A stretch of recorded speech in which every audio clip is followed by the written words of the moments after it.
اور قائد عوام شہید ذوالفقار علی بھٹو کے جیالوں کے خون پسینوں کی محنت کے نتیجے میں آج ہم دو صوبائی حکومتیں سنبھال رہے ہیں، دو جیالہ وزیر اعلی منتخب ہوئے ہیں، چیئرمین سینٹ منتخب ہوا ہے، اور اس بار ہم نے ایک بار پھر تاریخ رقم کرتے ہوئے صدر پاکستان کو منتخب کیا، دوسری بار منتخب کیا ہے۔ پاکستان کے عوام پاکستان پیپلز پارٹی سے اور خاص طور پہ ہمارا صدر زرداری سے بڑا امید رکھ کے بیٹھے ہیں کہ پچھلی بار جب صدر زرداری اس ملک کا صدر منتخب ہوا تو ہم نے 18ویں ترمیم کی صورت میں قائد عوام کی 1973 کی کانسٹیٹیوشن کو بحال کیا، NFC ایوارڈ کے تھرو صوبوں کو ان کا حق پہنچایا۔ ہم نے جو قائد عوام شہید ذوالفقار علی بھٹو کا روٹی کپڑا اور مکان کا نعرہ تھا، اس کو بے نظیر انکم سپورٹ پروگرام کے تھرو اس ملک کے غریب ترین عورتوں کے لیے اس نعرہ پر عمل درآمد کروایا۔ اور آج جب صدر زرداری اس دفعہ منتخب ہوا تو منتخب ہوتے ہوئے ہم نے قائد عوام شہید ذوالفقار علی بھٹو کے عدالتی قتل کیس میں، جو کیس جب پچھلی بار صدر زرداری صدر پاکستان تھا تو عدالتی ریفرنس بھیجا گیا، اور 12 سال بعد ہمیں سپریم کورٹ آف پاکستان سے اب یہ واضح ہو گیا ہے کہ قائد عوام شہید ذوالفقار علی بھٹو کے ساتھ ناانصافی ہوا اور فیئر ٹرائل نہیں ملا۔ یہ تاریخی کامیابی آپ کی کامیابی ہے، پاکستان پیپلز پارٹی کے تمام کارکنوں کی کامیابی ہے، پاکستان کے ہر جمہوری پسند جو عوام ہے ان کا کامیابی ہے، اور ہم نے اس سفر کو آگے لے کے چلنا ہے۔ پچھلے بار جب صدر زرداری نے یہ عہدہ سنبھالا تو ریکنسیلیشن کا، مفاہمت کا سیاست متعارف کروا کے چارٹر آف ڈیموکریسی پہ عمل درآمد ہوئے، اور ملک میں پولیٹیکل سٹیبلٹی، اکنامک سٹیبلٹی اور جمہوری سٹیبلٹی آیا تھا۔ تب بھی بہت سے ایسے قوتیں تھے جو جمہوریت میں یقین نہیں رکھتے تھے، ہر وقت وہ سازشیں پکاتے رہتے تھے، مگر صدر زرداری نے ان تمام سازشوں کو ناکام کروایا۔ آج بھی کچھ ایسے سیاستدان ہیں جو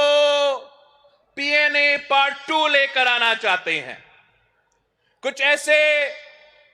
سیاستدان ہیں جو اپنے